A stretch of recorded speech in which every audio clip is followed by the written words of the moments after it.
Upbeat, slightly cheeky music starts and fades into the background. Hey everyone, and welcome back to the channel.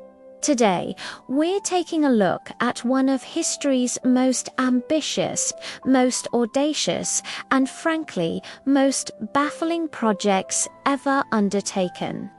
Picture this: a tiny little continent tucked away in the northern hemisphere. Let's call it Europe.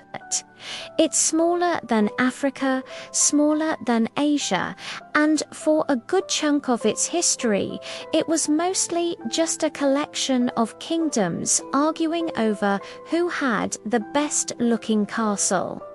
But then, somewhere around the 15th century, Europe had a collective epiphany. A thought so grand, so wild, it would change the world forever. And that thought was, you know what? This whole planet seems nice. I think we'll take it. This wasn't just a fleeting idea. It became an obsession. Suddenly, every country from Portugal to Spain, then England, France, the Netherlands, and Belgium all got the same memo. The memo basically said, Step 1, build a boat. Step 2, sail in a random direction until you bump into someone else's home. Step 3, plant a flag and declare it yours in the name of a king they've never heard of. It was the ultimate group project, and the grade was global domination. They called it the Age of Discovery. A more accurate name might have been the Age of Showing Up Uninvited and Refusing to Leave. Think about the sheer confidence involved here. You've got guys in frilly collars and fancy hats sailing across vast, terrifying oceans in wooden ships that were probably less seaworthy than a modern-day inflatable pool toy. They'd land on the shores of continents with thriving civilizations, incredible art, advanced agriculture, and complex societies that had been around for thousands of years. They'd look around at all this and think, wow, these poor uncivilized people. They desperately need us to teach them how to wear more layers of clothing and pay taxes to a monarch 5,000 miles away. It's the historical equivalent of walking into someone's beautifully decorated house and offering to fix it up by painting everything beige and charging them rent. Let's talk about the PR campaign, because it was genius. They didn't call it organized robbery on a global scale. No, that doesn't sound very noble. Instead, they used words like civilizing mission, exploration, and spreading faith. It was all framed as a heroic endeavor. The explorers were brave adventurers, not the leaders of armed invasions. They were bringing enlightenment to the dark corners of the world. Which is a pretty condescending way to describe places that were, just sunny. While they were busy civilizing, they also happened to be emptying out entire continents of their gold, silver, spices, rubber, and human beings. But that was just a side quest. Apparently, the main mission was all about progress. Let's get specific. You have Columbus, who famously discovered America, which was already home to millions of people. It's like discovering a pizza in your friend's fridge and claiming you invented it. Then you have the Spanish conquistadors. Hernan Cortes walks into the magnificent Aztec capital of Tenochtitlan, city larger and cleaner than any in Europe at the time. His first thought is, wow, this is incredible. It's how can I dismantle this and take all the gold? The level of audacity is just off the charts. They had superior weaponry, sure. Guns, steel, and cannons gave them a massive edge. But perhaps their most powerful weapon was the unshakable belief that they were entitled to whatever they saw. And the competition was fierce. It became a continental free-for-all. England and France were like two siblings fighting over the last cookie, except the cookie was North America.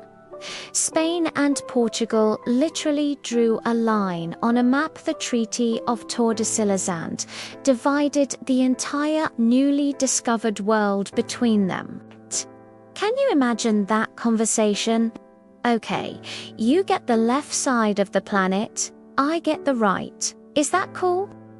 No one bothered to ask the millions of people already living there if they were cool with being on the left side or the right side. The answer probably would have been a resounding no, and please get off our lawn. This wasn't just a land grab, it was a culture clash fueled by a massive ego. European powers looked at ancient traditions, spiritual beliefs, and social structures and dismissed them as primitive. They tried to replace millennia of culture with their own, convinced it was superior. They imposed their languages, their religions, and their political systems. This wasn't a gentle suggestion either. It was often enforced with extreme violence. If you didn't want to adopt their ways, well, that was just proof you were an uncivilized savage who needed to be governed even more forcefully. The logic was completely circular and self-serving, and the irony is just delicious. These European nations, often cold, perpetually at war with each other, and riddled with their own social problems, appointed themselves as the moral and cultural arbiters of the entire planet. They talked about bringing order to the world while simultaneously causing unprecedented chaos, conflict, and destruction wherever they went. They built vast empires on the resources and labor of others, and then turned around and wrote history books where they were the heroes of the story. It's the ultimate example of writing your own 5-star review after trashing the place. Let's be clear, this wasn't just a long time ago thing. The legacies of this era are still with us today. The lines drawn on maps by European diplomats in Berlin created borders in Africa that still cause conflict. The economic systems they set up were designed to funnel wealth from the colonies back to Europe, creating global inequalities that persist to this day. The very idea of racial hierarchies was developed and promoted to justify the whole enterprise. It was a way to say, it's okay for us to do this because these people are inherently less than us.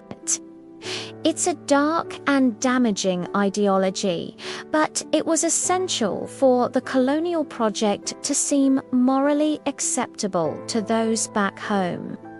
So when we look at history, it's crucial to see it for what it was. The age of exploration was also an age of invasion. The civilizing mission was often a mission of cultural destruction. The heroes of the story were, from another perspective, the villains. It's not about erasing history, but about understanding it from more than one point of view. It's about recognizing that the people who were discovered already had their own rich histories, their own vibrant cultures, and their own worlds. They didn't need discovering.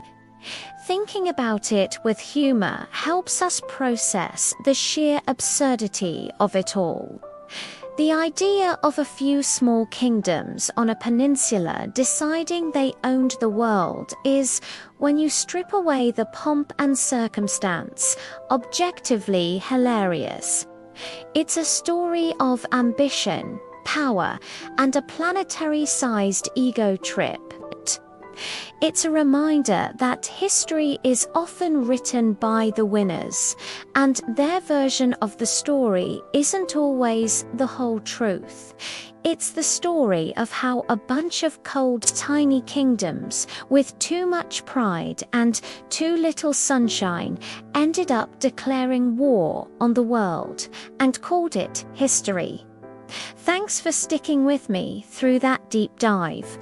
It's a heavy topic, but an important one to understand with a clear and critical eye.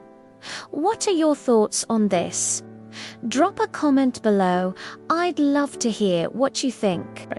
And if you enjoyed this perspective, make sure to hit that like button, subscribe to the channel, and ring the notification bell so you don't miss our next video. Stay curious, and see you next time.